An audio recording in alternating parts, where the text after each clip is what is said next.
Olha ele aí, se não é ele, quem que é?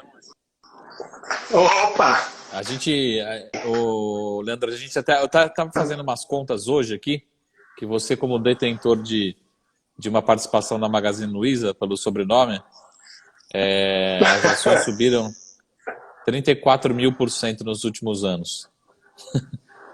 E aí, daí assim, a gente tava Tudo na pensando, paz, meu querido. bem melhor agora. Ô, Leandro, Coisa boa, que bom estar aqui com você, que bom estar aqui, a gente trocar uma boa ideia hoje, muito bom, feliz. um prazer aqui receber. Sabe que a gente tem um grupo a gente tem muitas demandas, né? Eu acho que a gente vai fazer essa primeira live, mas vai ser uma série de lives. Acho que nos próximos 5.300 dias a gente vai ter uma live por semana aí. Porque tanta dúvida.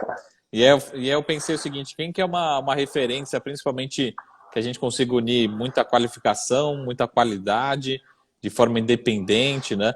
Daí eu lembrei sempre, o seu nome é a primeira pessoa que me vem à mente, né? Que bom, fico Então, feliz, meu amigo. lembrando que todo mundo que está participando aqui vai ficar gravado, a gente vai deixar gravado aqui no IGTV, depois a gente tenta subir no YouTube. Mas primeiro, Leandro, queria que, para quem está participando aqui que não te conhece, eu queria que você se apresentasse um pouco do trabalho que você já faz nessa jornada aí, já principalmente voltada à educação financeira, finanças pessoais, mas depois a gente foca no nosso trabalho aí, que do dia dessa noite particularmente, que a gente vai focar aqui em investimentos pessoais, principalmente para os filhos, para as crianças, né? Para quem é padrinho, madrinha, né? Para quem, enfim, pensando sempre numa formação de patrimônio a longo prazo. Beleza, pessoal? Então, É assim, verdade. a gente vai deixar os comentários aqui abertos, mas o foco aqui hoje o foco aqui a gente vai falar um pouco sobre o Leandro, sobre o personal financeiro, mas a gente não vai falar muito sobre ações, de case. A gente vai falar sobre investimento em ações também, mas não sobre algum case específico, tá bom, pessoal? Mas as perguntas estão abertas aqui para a gente ler.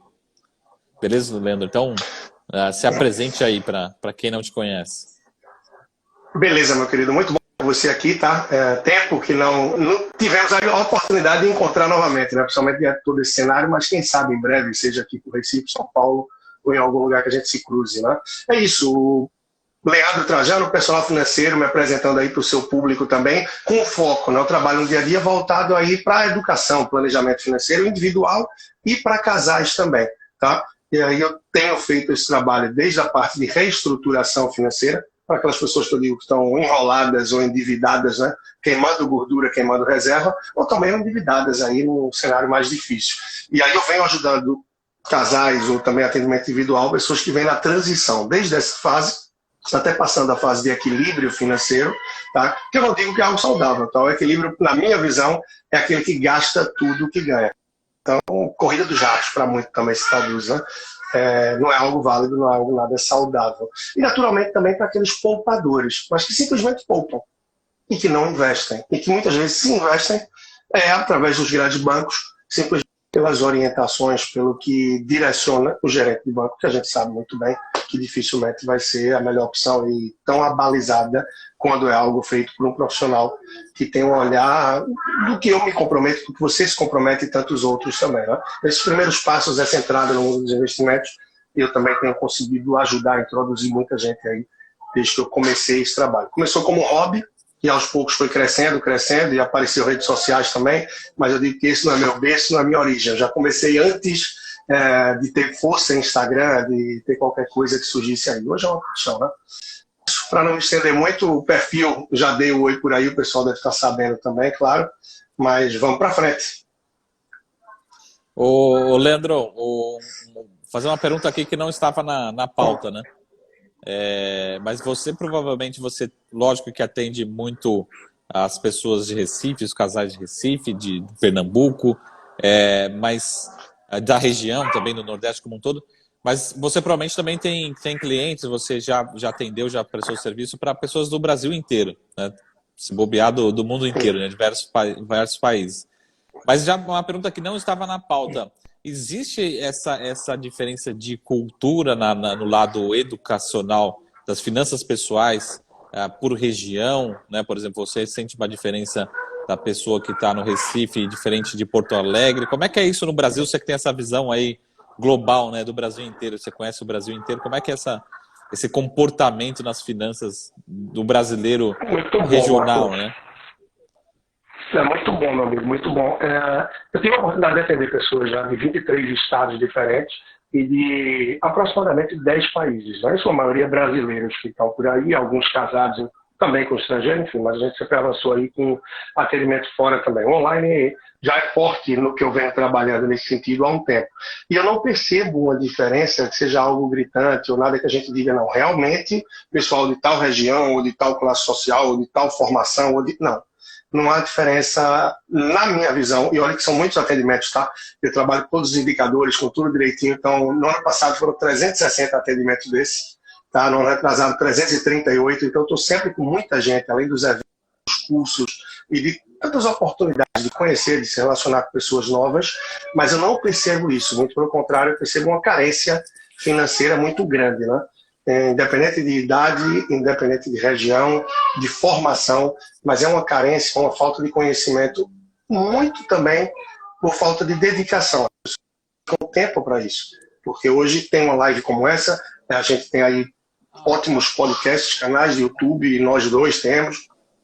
Enfim, meios não faltam, né? O que falta é o interesse da pessoa em dedicar um tempo para avançar. Mas eu acho que se nivela muito por baixo o conhecimento e a disposição, a disponibilidade do brasileiro por esse assunto. Claro, quem está nos ouvindo aqui deve falar, pô, esse cara vive em outro mundo aqui, mas a gente aqui está numa bolha agora, eu e você, né? Pessoas que estão interessadas e que focam nisso. Mas boa parte das pessoas sabem. Sentar numa mesa de bar, se for para conversar com amigos, com a família e tal, você vai falar do assunto, é para poucos. E ter mas a curiosidade, com todo esse trabalho que a gente tem hoje em dia, eu acho que já é um grande para a mudança. Mas vai precisar de tempo para que ela aconteça efetivamente. Uhum.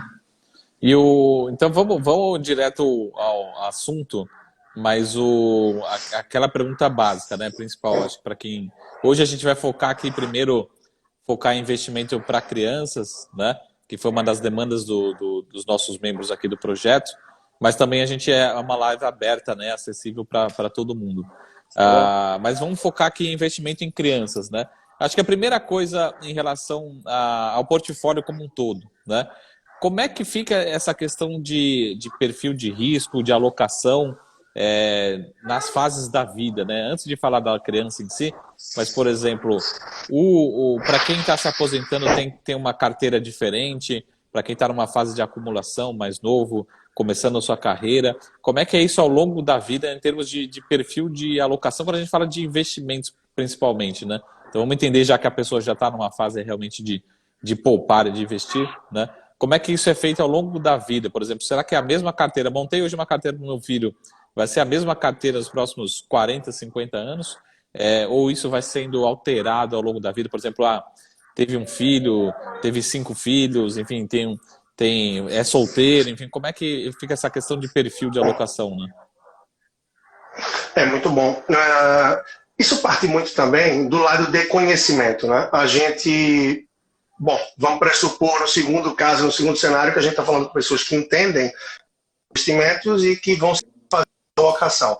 Mas partindo um ligeiro passo atrás, a gente termina tendo aquela crença ainda de que meu filho nasceu, meu filho tem 6 meses, 1 ano, vou fazer uma poupancinha para ele, eu vou fazer uma previdência privada. Isso é o que manda, isso é o que rege a empresa. Mas é isso que manda, é isso que rege. Poupança ou previdência privada. As pessoas dificilmente pensam além disso. E, naturalmente, se você tem investimentos já pensando no seu filho, se pressupõe que, naturalmente, uma reserva de emergência, investimentos para longo prazo, você já tem uma estrutura financeira e de conhecimento que te permite fazer esses investimentos para o teu filho com maior tranquilidade. Maior tranquilidade e conhecimento se pressupõe também que você pode ter uma maior exposição ao risco da carteira dessa criança. Não, uma vez que isso é para ser usado o quê? Por exemplo, meu filho tem 5 anos, o que a gente investe, o que vai construindo para ele hoje, está pensando para algo quando ele tiver 15, 16, 18 anos. Então, estou falando de um cenário de pelo menos 10 anos a contar de hoje. Imagine 2 anos atrás ou 3 anos atrás. Então, tendo um conhecimento, uma tranquilidade, um perfil, uma estrutura que te garanta isso, dá para ter uma carteira bastante arrojada. Agora, esse bastante arrojada, a gente bem sabe que isso varia muito, né? O bastante arrojada, Marcos, se eu for perguntar hoje, né? Até já deixo a pergunta para você, a gente batendo bola, né? O que seria uma carteira bastante arrojada para você hoje? Você considera quantos por cento na renda variável? A minha para o meu filho, 100%. 100% Pois ou é, eu mais, estou né? 65. Não, Se der para 65, alavancar... 65, 35. Eu deixo estar dessa forma, é o oposto. E que eu acho que é razoável, tá? E claro, vai muito de perfil de cada um, de atuação, e naturalmente você deixa essa exposição maior, e eu entendo, e tá certo, porque tem como, não é? Até pelo fato de você viver no dia a dia mais um estudo de mercado, de você viver mais a análise e a renda variável. O que eu tenho, um acompanhamento, mas não é uma coisa diária. Eu vou olhar ali as ações, eu vou olhar a carteira, eu vou olhar o que tem da renda variável. Claro, com a visão de longo prazo, mas muito mais uma análise de uma parcial, um fechamento de cada mês, de alguma forma. Mas não é estudo diário. Não tem colocado do ano passado para cá 1 ou 2 ações novas na carteira, mas tem muito mais aumentado a posição nessa ideia. Né? Devagarzinho, longo prazo, consistente fazendo isso. E é mais ou menos o plano que a gente tem para ele. Então, essa questão já é bem interessante. Põe aí 2 fatores. É 65% da renda variável para a criança e 100%. E o que é que está certo, o que é que está errado? Não tem. Não é muito disso também, do dia a dia, de uma série de fatores. Agora, eu acho que se equivoca, não é? Se a pessoa tem conhecimento, já é difícil, né, Marcos? Se a pessoa tem conhecimento, dificilmente vai deixar uma carteira de uma criança pouco exposta à renda variável. Vai deixar 10, 15, 20, 30, 40%. Vai ter muito mais. Isso é certo, né? Eu não sei se está travando para você, mas eu acho que é a segunda vez que o João fala que está travando. Eu acho que deve ser a sua. Não sei se você consegue verificar se a sua tá ok. A minha, acho que... Deixa eu... Ver se a Ludmilla falou aqui, acho que tá... Ver se a sua tá... Já já o Leandro volta.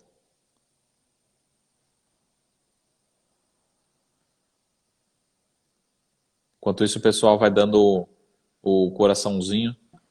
Passando para o 4G, tá? Aí ficou maravilhoso, aí ficou bom. Passei para o 4G, tá? Não sei se melhora agora. Ficou perfeito. E você estava falando então da carteira do seu filho, que você falou que tem 150% de ações, porque você se alavancou, né? Quando você vai falando, deixa eu ajeitar aqui. O probleminha foi no áudio agora, só um minuto, perdão.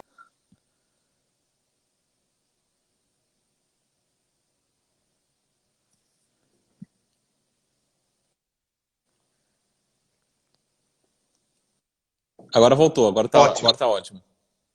Tá no 4G. Tô tentando voltar pro fone aqui, se não der não tem problema não, vamos sem fone mesmo, vamos do jeito que tá, que já tá ótimo. Beleza, então isso é um pouco da percepção, né, que vai se ter. Eu acredito que o que faz as pessoas ficarem muito travadas, há uma boa intenção quando a gente está poupando e pensando no futuro dos filhos. Isso é essencial também, né? E eu entro muito na questão de valores também, tá, Marcos? É a questão de valores no seguinte sentido, né? Para que você está poupando para o futuro dos teus filhos? Em que caso? Qual é a situação? O que é que você está pensando para isso? Tem pessoas que pensam, não, é porque eu quero garantir o imóvel dele, eu quero garantir o carro dele. O que eu penso é basicamente educação, é trampolim, é dar uma empurrada. Então, esse é o fato. O resto vai correr atrás, patrimônio naturalmente vai ser deixado, porque vem se construindo, tá? Mas o foco é esse. Então, quando você sabe o porquê, e você estabelece uma meta em casa, seja casal, se você está, enfim, separado, não sei, cada um na sua estrutura, é ir desenhando isso. Se tiver a consistência, a recorrência, no longo prazo, a gente sabe que vai estar dando essa base.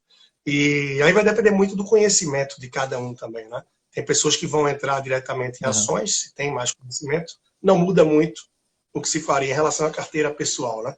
Ou se você vai estar entrando em ETFs e fundos, mas é essencial sim que haja um bom balanceamento, né? Deixa eu ficar por aqui para não avançar em relação a nenhum ponto que você queira perguntar.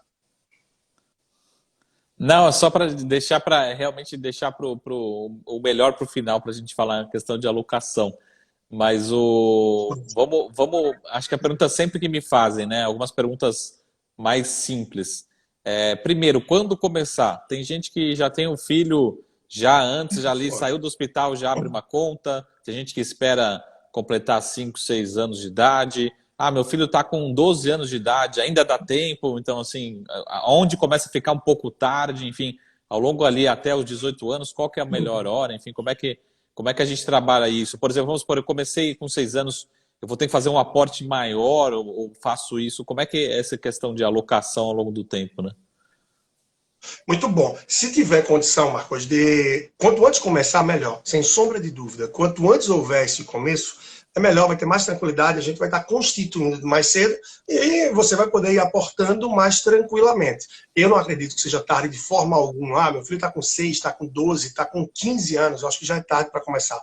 Não, a depender do teu objetivo, talvez você tenha que ter aportes maiores naturalmente.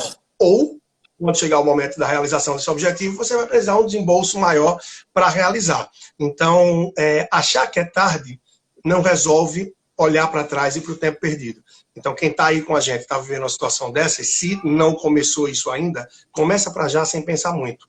Ah, mas meu filho só tem 1 mês, 2 meses, eu estou ainda com aquelas dificuldades aqui de começo em casa, tudo. Se já tirou o CPF, se já tem possibilidade, abra uma conta no banco digital. A gente tem a própria possibilidade aí do Inter, que, por sinal, eu gosto bastante, acho muito interessante, mas não me surpreendeu em nada, porque meu filho já tem conta no Banco Inter, por exemplo, e eles vieram com a conta Kids, que não teve nenhuma inovação. Acho que só o cartão que deve vir com uma caricaturazinha, um desenho de criança assim muito. Porque não mudou nada, o meu filho já tem a conta, tá? E o que é interessante do digital para se ter essa conta? Pela própria transição de você estar fazendo as remessas, aí você está fazendo os repasses para a corretora, que sim, da minha visão, é bastante interessante também, desde o começo, desde muito cedo, já ter a conta na corretora. Né? E essa pode ser, tem pessoas que terminam fazendo a conta em seu nome numa corretora diferente. Por exemplo, eu tenho conta na corretora A e B. Ah, mas eu não quero misturar com o meu filho, vou abrir uma conta no meu nome e na C. É possível. Ou você pode fazer também já em nome da criança. Né? Tem essa possibilidade sim, inclusive foi a opção que a gente terminou tomando, tá? Mas Sim. eu acho bastante válido, interessante esse pontapé inicial o quanto antes. E isso é que é interessante, né? Porque a gente vê como se potencializa você começar com 2, 3, 4, 5, 6, 7 meses. No nosso caso, a gente começou com 6 meses. Eu acho que foi por aí. Uns 6 meses a gente começou a fazer os aportes e tal. Ah, Leandro, porque não foi antes de 6 meses. Era muita coisa, não dava para dar conta, não. Então, a gente preferiu... Pelo que eu lembro, foi 6 meses, tá? Se brincar, até foi antes que abriu a conta e tal, mas com regularidade, pelo que eu recordo, foi por aí. Bom, 6 meses, porque pro pai, né? O pai vai cair a ficha lá pelo quando tiver uns 16 anos de idade, que o pai vai falar, realmente... a mãe geralmente começa a se preparar já uns 10 meses antes, né, de nascer, né? Agora o pai só cai a ficha a hora que vê mesmo e fala, pô, realmente eu sou pai mesmo. Aí depois uns 6 meses para se recuperar, né? Mas voltando ali para a questão, tem uma questão interessante. Mas primeiro, o que precisa? Basicamente precisa do CPF, mais o que em termos de documentação, né, para abrir uma conta? Olha, é mais burocrático, naturalmente, né? Eu Uhum. costumo dizer, pô, se eu abrir uma conta PJ numa corretora, é burocrático, naturalmente, qualquer coisa PJ requer um pouco mais do que PF. E quando você vai abrir para menor também, há uma burocracia, mas é aquela burocracia também inicial. Uma vez que você realizou, uma vez que fez acontecer, acabou-se, não tem dor de cabeça, não teve maiores problemas, entendeu? Então, realmente precisa ter ali um endorso, né, uma assinatura dos pais, naturalmente, como responsáveis, por mais que fique no nome dele o acesso, tudo isso. E para não ter nenhum problema de perder a comunicação, eu deixei com um e-mail meu. Tá? Eu vou contar um caso bem interessante de uma pessoa que recentemente tinha a conta de corretora da filha, né, e estava com investimento na da casa, que quebrou recente aí e tal, enfim, entrou com FGC, com tudo isso. E estava no e-mail da filha, de 3, 4 anos. Esse e-mail nunca é checado. E essa pessoa não sabia, interessante, não sabia, porque ela não observa tanto dia a dia financeiro e tal, o que tinha acontecido com a da casa. E era um valor relativamente baixo. Até que um dia ela recebeu uma ligação. E achou muito estranho, naturalmente, né? Talvez você já tenha tido golpe desse tipo. Eu já Aham. tive nos 2 últimos meses, várias pessoas ligando, dizendo que estão fazendo evento em meu nome, que tal, para roubar o WhatsApp. E aí essa pessoa foi um pouco preocupada, deu um alô para mim. Eu disse, não, de fato, a da casa aconteceu isso. Dá uma olhada na corretora, ou liga para a corretora qualquer coisa. Né? Qual é o e-mail que está cadastrado? Eita, aí quando foi abrir o e-mail da criança, tinha lá os avisos e já estava muito perto de expirar o prazo para conseguir fazer o resgate do FGC. Então, tirou Aham. 2 lições daí. Né? Uma, vai fazer a conta para o seu filho, para sua filha, em corretora, em banco, onde for, deixa os contatos principais como o teu. Ah, mas meu filho já tem o e-mail. Ele checa o e-mail? Criança não checa, então não vai perder tempo, não vai fazer isso. E o outro ponto é além do contato você deixar, a outra lição que se teve é, para quem tem dúvida ainda em relação ao funcionamento do FGC, tá aí, né? Chegaram ao ponto de ligar para ela, né? Informando que estava chegando o limite do prazo para que fizesse o resgate e tinha que se dirigir até uma agência, no caso aí da casa foi com o Bradesco, né? Aham. Mas esses são alguns pontos aí. Mas documentação é o básico, Marcos. Vai ser residência dos pais, né? Comprovante de residência, documento dos pais e documentos também básicos da criança, né? A título de identidade, coisa do tipo. Mas é só o burocrático, a questão de abrir mesmo, que leva um tempinho mais. Aham. Então a diferença, na verdade, assim, ela tá, de certa forma tá sendo a conta no nome da criança mesmo, né? E aí a única coisa que tem um responsável legal, mas a criança ainda com 5, 6 anos, 10 anos de idade, ainda o legal é isso, também ainda recebe o cartãozinho com o nome dela, né? Como é que funciona? Tem o cartãozinho com o nome, tudo certinho. Inclusive, é o que eu recomendo muito para adolescentes, né? Aham. Meu filho muito novo, por exemplo, 5 anos, como falei aqui, ele não vai em banco nunca na vida dele para abrir conta, para nada, tal. Os adolescentes de hoje em dia vão viver muitas transições, como a nossa geração viveu. A gente viveu uma fase da vida sem celular, sem isso daqui. Vivia-se muito bem. Né? Hoje eles devem perguntar como. Então, países como a Finlândia, a Suécia, a Dinamarca, já disseram, né, que o que tem de dinheiro, acho que são esses 3 mesmos, ou alguns deles, tá? O que tem de dinheiro, ok. Não vai se gastar mais rodando dinheiro, vai ser digital. Vão ser as tantas formas digitais que existem. E o que é que isso evidencia também? A gente não precisa estar transacionando com os nossos filhos dinheiro. Então, quem já dá uma mesada para o filho, quem já faz alguma coisa do tipo, poxa, esquece a relação com o dinheiro. Dá uma conta.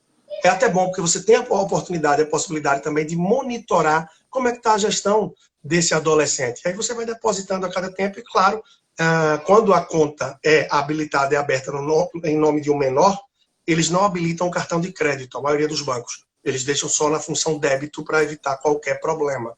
Né? Mas o cartão, respondendo aí tua pergunta de forma mais direta, vem no nome da criança, a conta fica Aham. no nome da criança. Inclusive, da do Theo, a gente botou a fotinha dele mesmo lá. Então, quando você abre o aplicativo, tem a foto, tem tudo bem personalizado. Mas não vejo problema algum se a pessoa prefere fazer aquela outra possibilidade. Abrir uma conta em seu nome para ter mais autonomia, para ter mais tranquilidade também. Aham. Tá? Eu acho que o importante é dar esse passo, dar esse start de começar a diversificar e sair da poupança. Bom, manda, acho que é melhor mandar as perguntas aqui pelo direct, assim a gente vai selecionando as perguntas, pessoal. Então quem tiver uma pergunta, manda aqui, porque se deixar aqui nos comentários, a gente vai perdendo. Tem uma pergunta aqui, se precisa do documento dos dois, né, do pai e da mãe. É lógico que a gente tem casos aí de separação, enfim, de apenas um mais próximo do filho e tal. Documento de um responsável é suficiente para abrir a conta? Olha, eu não estou seguro disso, tá 100%. Pelo que eu recordo, eu acredito que tanto na corretora quanto no banco digital foi suficiente os documentos só de um. De um responsável. Tá? Eu não estou seguro. Não sei se tem alguma norma que regule isso quando é de menor. Então, para não responder e orientar de forma equivocada aqui, é melhor deixar isso em aberto, tá? Mas, de fato, é um pouco mais burocrático, porém muito simples. Quando você vai botar o CPF, você bota o ano de nascimento, eles identificam que é um menor. Então, identificando que é um menor, eles pedem a autorização, a responsabilidade, documentação e procedem com a abertura sem problema algum. Né? Mas é bastante válido. E, repito, para casos de adolescentes, imagina, o adolescente tem um cartão no nome dele. É hora de você começar a passar essa responsabilidade de fato. Eu tenho um caso de uma cliente, que o que é que ela fez? A cada 6 meses, ela juntava, isso depois de fazer por um mês, tá? Ela chegou ao prazo máximo, de a cada 6 meses, ela chegava no começo do semestre e dizia, filho, tá? A criança, adolescente, com 16 anos, ela dizia, ó, tá aqui o teu dinheiro do semestre. Senta aqui comigo que eu vou te mostrar como é que você precisa fazer mês a mês, como era o que você já fazia antes. Imagina só. Ela passou 2 anos, né? Eu acho que 1 ano e meio, na verdade, de 14 e meio até 16 anos, dando dinheiro a cada mês.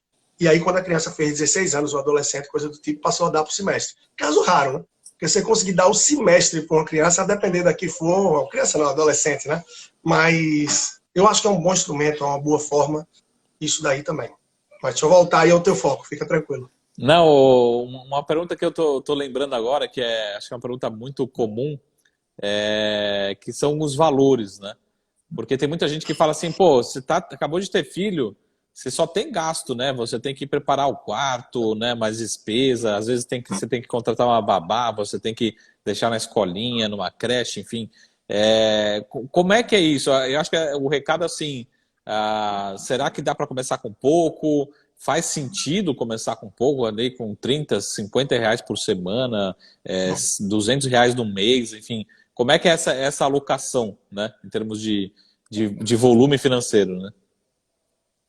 É muito bom, mas isso vai depender muito da realidade, do momento de cada um, porque como você falou, de fato, a pessoa já começa uma fase da vida nova com muita demanda financeira. Então tem pessoas que vão dizer, poxa, eu não tenho fôlego financeiro para fazer isso agora.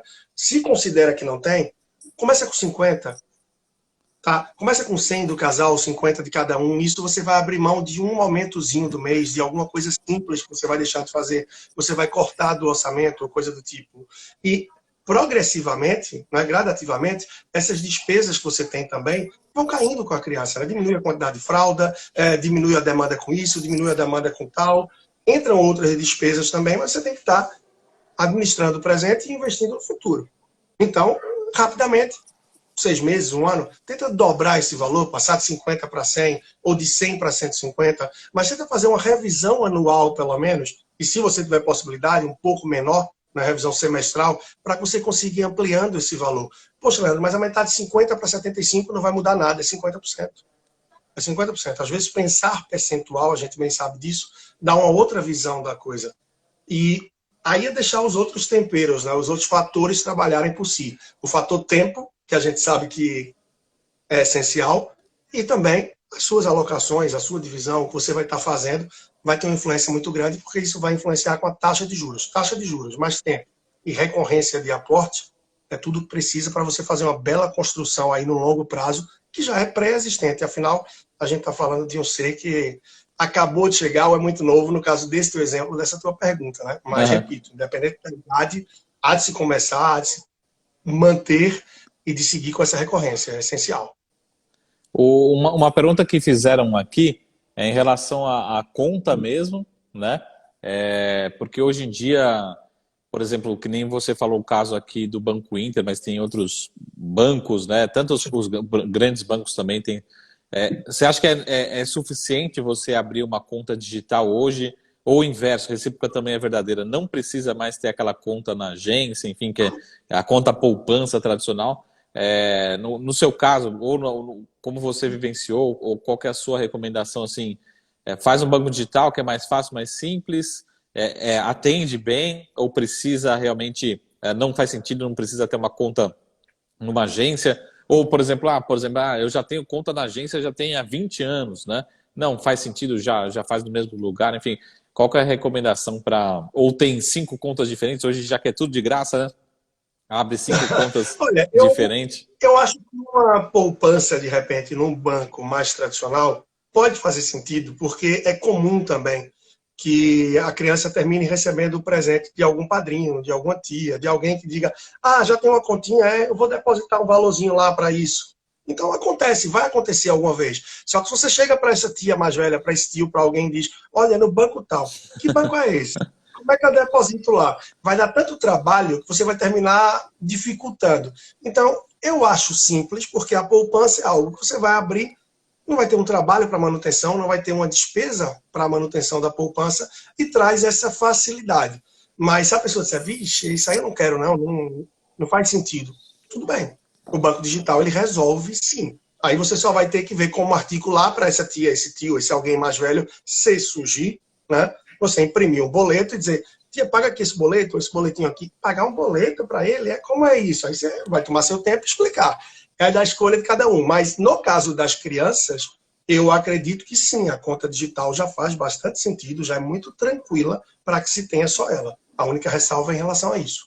Aí eu entro com um adendo, eu hoje tenho 2 contas, uma no Banco Grande tradicional e uma no Banco Digital. Só não largo a do Banco Grande tradicional, porque acontece do Banco Digital ter algum probleminha, ou vai estar fora, ou eu estou viajando, estou num outro lugar, então eu sinto mais seguro para as operações. Mas no caso da criança, que não vai estar pagando conta, não vai ter uma rotina financeira diária, a digital já pode atender sim, se a pessoa não se enquadrar nessa situação que eu falei, de eventuais depósitos aí de presentes, etc. Tá bom. Eu tinha uma outra pergunta aqui, o pessoal perguntando também em relação por exemplo, com o objetivo de formar uma poupança, enfim, não no caso de previdência, mas isso é muito comum nos Estados Unidos, né, de você formar uma reserva para pagar as faculdades, né, a graduação, a pós-graduação, né?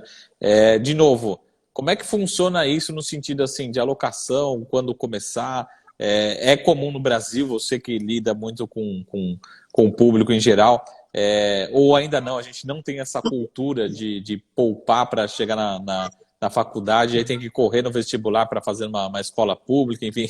Como é que é esse dia a dia em relação a esse tema de graduação, pós-graduação, que realmente é pesado, né? Tem faculdade aí que a gente está falando de 2, 3, 4, 5 mil reais, às vezes, por mês, né? Então, às vezes é bem pesado, realmente. Se for medicina, então, vai de 4 a 5, 6, 7 ou mais, fácil. Fácil, né? Então, imagina só isso na linha dos 5, 6 anos aí do curso, né? Né? Isso é bastante válido. Esse é um ponto que, como a gente vive num país onde mais de metade da população gasta mais do que ganha, a gente está falando de um país onde a maior parte das pessoas tem dificuldade de sobreviver financeiramente, porque elas queimam mais gordura aí do que vão consumindo. Então, pensar no futuro do filho termina sendo improvável para boa parte dessas pessoas. Tá? E aí eu nem vou para aquela parcela grande que ganha até R$ 500, 400 e poucos por mês, até isso. Né? Eu vou indo aí para as mais diversas classes, de pessoas que ganham seus 3, seus 5, seus 10, 12, 15, 20, mas gastam tudo que ganham. Então, para esses, Uhum. infelizmente, termina sendo improvável pensar no futuro do filho. Simplesmente vão fazendo acontecer, vai levando com a barriga e as coisas vão acontecendo. Levando com a barriga, modo de falar, né? Não tem como pensar no longo prazo. As pessoas estão acordando quase que para pagar o jantar, né?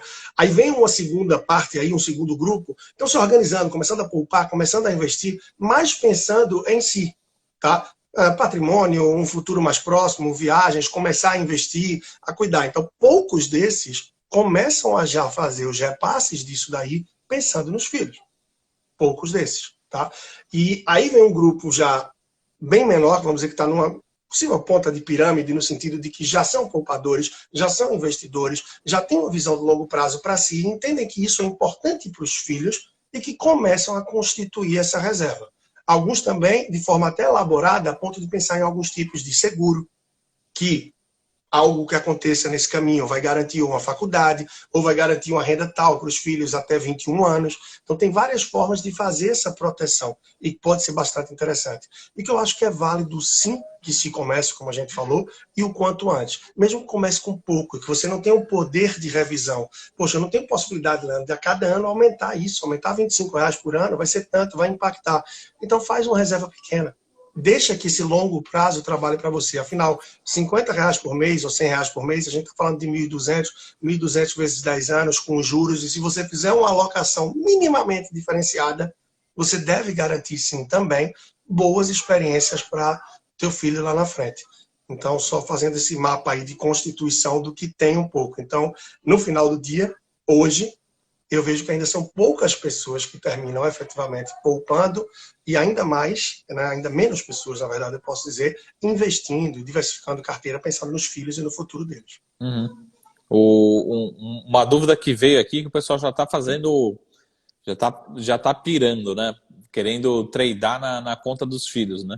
Abrir uma conta do filho para ficar comprando e vendendo ações, e se alavancar, enfim, né? Aí qualquer coisa joga a culpa nos filhos, né? Mas como é que funciona isso? Como é que, em termos legais, em termos até mesmo de declaração de imposto, esses movimentos, né? De que realmente o que é o filho, o que é você. Vou dar um exemplo aqui. Até na minha legislação, que é de analista, ela entende que faz parte do mesmo grupo, da mesma família. Então, pessoal, por exemplo, eu que sou analista, eu sigo uma série de regras, a minha esposa e meu filho também. Então, mas só para entender no dia a dia como é que funciona, principalmente numa declaração de imposto de renda, esses detalhes aí na parte para separar como é que é feito o dia a dia, né? Principalmente a separação aí. Vale a declaração de quem tem o filho como dependente, né? Você Uhum. vai ter o seu dependente financeiro, no caso é você ou a sua esposa, quem é que tem ele na declaração como dependente financeiro. Então, esses investimentos em nome da criança, eles vão nessa parte. Eles vão nessa parte. Aí você vai fazer a declaração normalmente. Não tem possibilidade de fugir por isso de forma alguma, né? Tem que entrar e, naturalmente, também tem como eles rastrearem, né? Porque se for ver o CPF do menor, a quem está ligado, como é que chega, lá tem ou não tem declaração. Está sendo declarado ou está sendo omitido de alguma forma. E é bastante importante fazer isso também, né? E aí já a questão de tradar em nome dos filhos e tal, criatividade. Mais difícil. Vai dar trabalho, vai dar trabalho.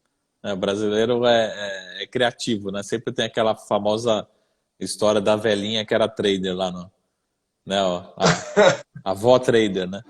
Mas eu vou estar fazendo aí o trade para o meu filho, já é para o futuro dele, tá? Então vai ter que fazer todos os pagamentos, tudo devidamente aí também, para evitar qualquer problema adiante, né? Garantia que vai ter ou não, ninguém tem. Mas aí é querer correr esse risco ou não, no formato que for, né? E aí, naturalmente, a gente não vai recomendar isso de forma alguma, né? Senão o filho, quando estiver na escola, na faculdade lá, não tem nenhum ativo e só vem o passivo, né? Era para ter um patrimônio e só carrega despesa. Pois é, tentou construir algo, tentou fazer algo interessante e terminou não valendo, né? Não sendo interessante. Então tem que ter muito cuidado com essas inteligências, esses planos que a gente tem às vezes de tentar se beneficiar de alguma forma. E nesse caso com criança é bem amarradinho, né? É tudo muito similar ao que a gente tem dos adultos também. Então, Leandro, pra gente, antes de a gente entrar na fase que é a fase mais, a nossa cereja do bolo, eu queria que antes você deixasse seus contatos para quem está aqui, para quem não te conhece, é só procurar pelo canal dele aqui, né, Personal Financeiro, Leandro Trajano, um dos grandes sócios, né, da família sua mesmo, você não tem nada a ver com a família da Magazine Luiza, né?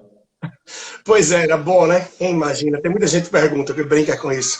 Pois é, então, é o personal financeiro, acabei de colocar aqui o perfil, tá? Então, tem muito conteúdo frequentemente, né, Marcos? Tem YouTube, toda segunda, toda quarta-feira tem vídeo, inclusive estou dando uma segurada, não vai entrar hoje à noite, porque se a gente vai estar entrando amanhã também aí, nos nossos canais, no seu já vai estar entrando hoje, acho que no meu hoje ainda ou amanhã, então tem no YouTube aí já um bom histórico, e estou procurando divulgar mais o canal, que é algo que não divulgo muito, ainda está crescendo. O podcast, por sua vez, eu já tenho um bom número de reproduções mensais.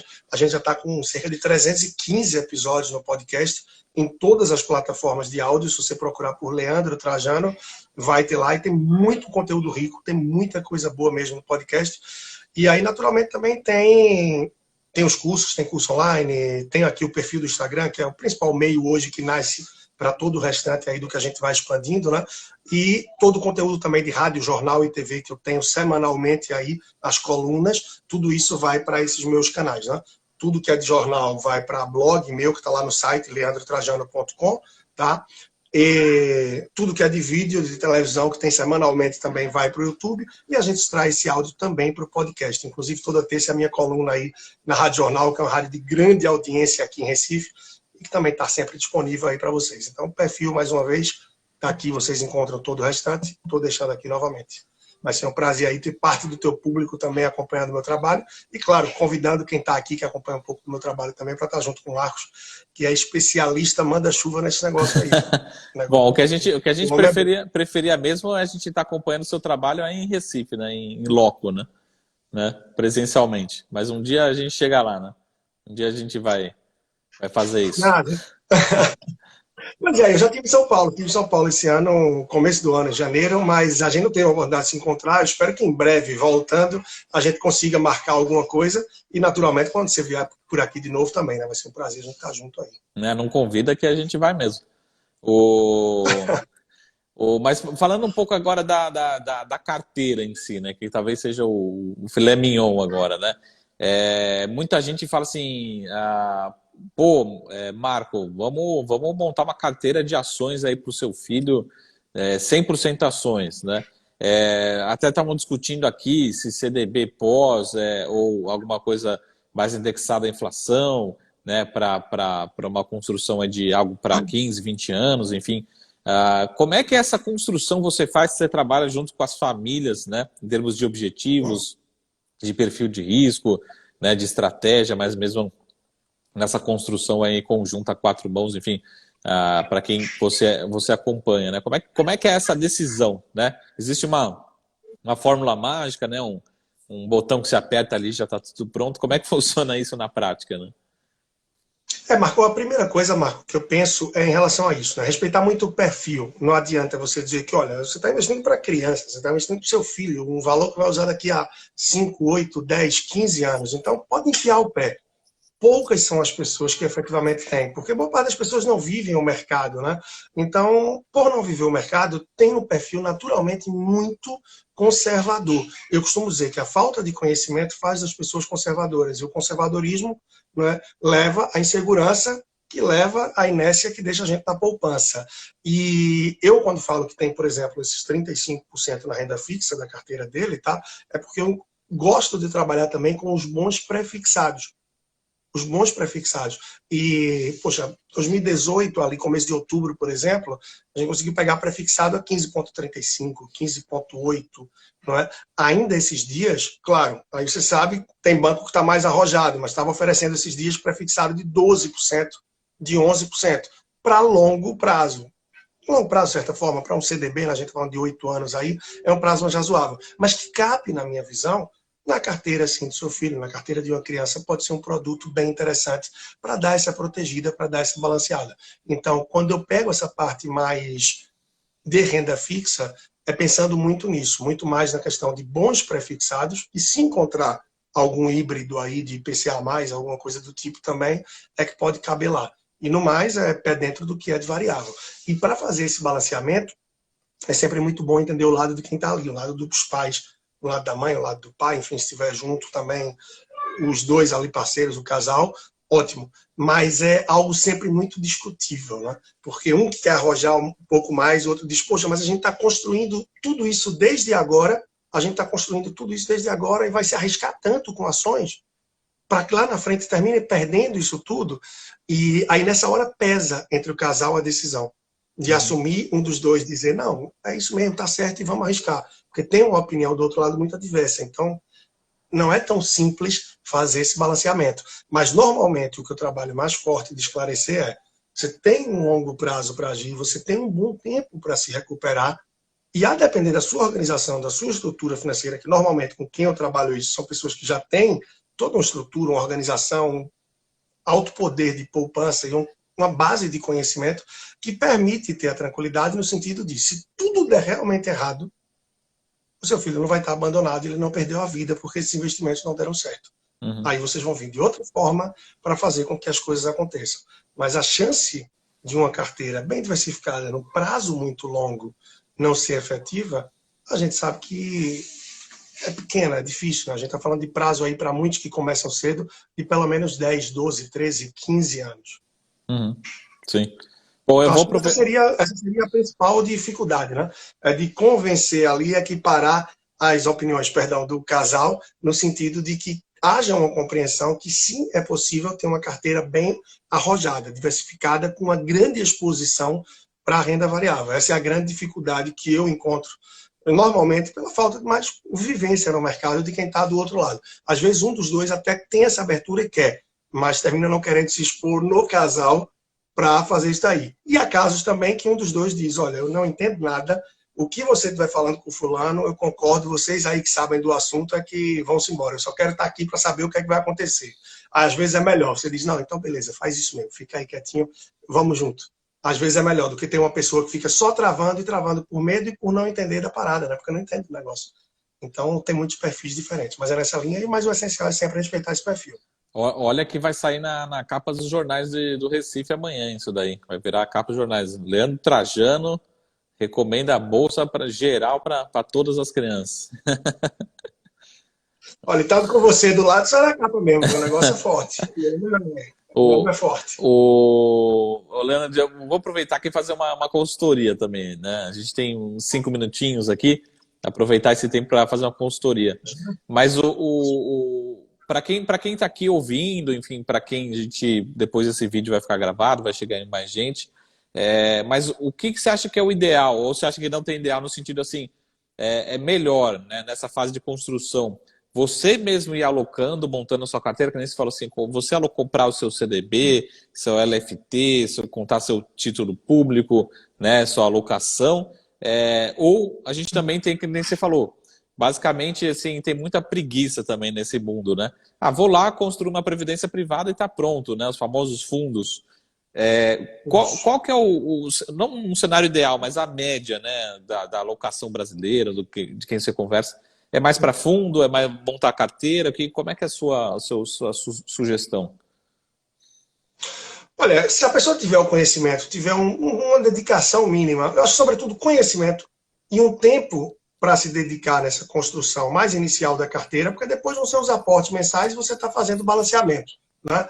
Aí eu acho que vale sim você partir para construir efetivamente, detalhadamente essa carteira. Se você não tiver tanto conhecimento e você quiser algo, você tem uma estratégia, tem alguém por trás dando esse suporte, tá? Aí eu iria para 2 casos.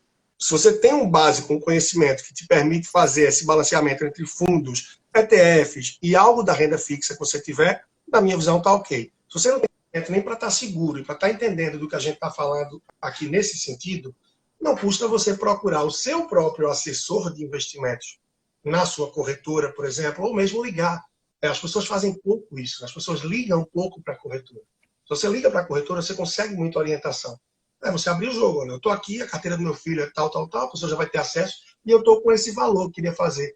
Próximo direcionamento, o que é que você acha, o que é que você escuta opiniões, você tem a possibilidade de fazer isso, né? Uhum. E, claro também, se você já tem um assessor seu, você pode botar junto aí no pacote, ele vai adorar que tenha uma carteira a mais também para estar gerindo. Além, claro, de trabalhos de mentoria, de consultores que você pode ter de investimento, de orientação, também na linha do que você trabalha, do que eu trabalho, e que vão te orientar, e o lado positivo disso é que vai ser de uma forma mais independente, mais livre de determinados vieses que podem acontecer, como a gente sabe, quando você está de alguma forma com a corretora ali, né? Uhum. Mas isso acho que vai depender muito do perfil dos pais que vão direcionar. Mas uma coisa só que é básica, é realmente fugir dessa história de estar só em poupança ou na previdência. E muita gente fazendo previdência para os filhos em bancos grandes, que a gente sabe que as taxas de administração são altíssimas e hoje em dia, pelo menos, está livre de corretagem. Além de uma performance dos fundos, que normalmente não é nada agradável. Então, você está fazendo uma construção de longo prazo, eu costumo brincar, né, com 2 jegues amarrados, 2 burrinhos amarrados ali atrás. Ou seja, não vai decolar nunca a carteira que você está propondo para o seu filho, que você está falando, que você está fazendo. Está cheio de boas intenções, mas por trás de você tem algo muito mal intencionado, né? Bom, não vamos falar mal dos bancos aqui, não, senão a audiência vai cair, vai embora. Agora eu não estou te ouvindo. Não, acho que deu algum probleminha meu aqui, que eu não estou conseguindo te ouvir direito. Você está ouvindo agora? Alô? Tá ouvindo? Testando? Não, deixa eu tentar voltar o fone aqui que cortou, que pena. Tá me ouvindo aqui? Alô? Opa! Tá ouvindo? Melhor agora. Opa, perfeito. Agora que a gente ia falar mal dos bancos, aí cortou o fone. Coincidência. Mas só fazer a última consultoria só. A gente tem mais 2 minutinhos. Você falou rapidinho sobre seguro, né? Eu queria que você explicasse também como é que funciona o seguro, porque a gente sempre lembra de seguro de carro, seguro de residência, mas a gente não lembra de seguro assim, pensa, pô, uma criança, para que seguro, né? Seguro com essa idade e tal. Como é que funciona o seguro aí nessa fase da vida, né? Ao longo desse projeto, né? E uma ressalva antes, né? Naturalmente, eu não estou dizendo que a previdência privada não seja para o seu filho, que a previdência privada não é um bom produto. Tá? Ela tem, sim, várias pessoas que atendem muito bem, tem ótimos benefícios, tem ótimas vantagens. Só tem que ver que se no teu plano se enquadra bem ou não. É isso que deve ser analisado. Tá? A título de seguro, poxa, você tem seguro que você vai poder garantir uma renda para o teu filho até tal idade, no caso de algum sinistro de algo que houver, né? Você tiver invalidez ou mesmo morte, você pode ter um seguro que vai garantir os estudos em determinadas situações. Tem várias modalidades, vários tipos de seguro que vão dar alguma cobertura. O ideal é que você entenda primeiro por que gostaria de fazer o seguro, no sentido que isso faz, e procurar algum corretor que possa te orientar das possibilidades. Só para não me esticar muito, que eu sei que está aí nos segundos finais. Né? Não, tá ótimo. Bom, eu acho que era isso, pessoal. Se tiver mais uma pergunta, o papo foi muito bom. A gente tem um minutinho só para a gente não ser cortado aqui. Mas lembrando, os contatos, vou pedir para o Leandro deixar aqui de novo. Para quem não conhece o trabalho dele, só acompanhar, tanto aqui pelas redes sociais, pelo site, pelos jornais, aí, todos os meios de comunicação. E também a gente vai estar aqui, a gente pode voltar com outros assuntos, outros temas, e também vai ficar gravado para quem viu um pedaço ou para quem quiser rever, vai ficar gravado aqui no IGTV, depois a gente vai subir, fazendo um spoiler aqui, o Leandro vai subir para o podcast também, vai deixar gravado, tá bom, pessoal? Deixa eu só ver se tem mais uma perguntinha aqui que está aqui salva. Deixa eu ver se tem mais alguma pergunta. Eu acho que é isso. O pessoal querendo saber a sua carteira aqui de investimento dos seus filhos, né? Onde aloca os seus recursos. Mas isso aí a gente vai deixar como curiosidade para a próxima live. Beleza, Marco, te agradecer. Muito obrigado. É um prazer enorme aí ter o seu convite, a oportunidade de estar com você. Em breve eu também vou pedir essa volta sua em algumas possibilidades. Tá aí o meu perfil, já deixei. E a gente fica aberto aí para outros momentos que puder contribuir, claro, sempre que você chamar, à disposição. Um grande abraço, agradecer a todos que estiveram com a gente aí nesse momento e aos que vão ouvir o podcast, que já vai estar logo disponível aí também. Obrigadão, uma boa noite e a gente se vê em breve. Até a próxima. Até mais, Leandro. Beleza, um abraço. Boa noite. Obrigado, gente. Um abração. Boa noite. Tchau.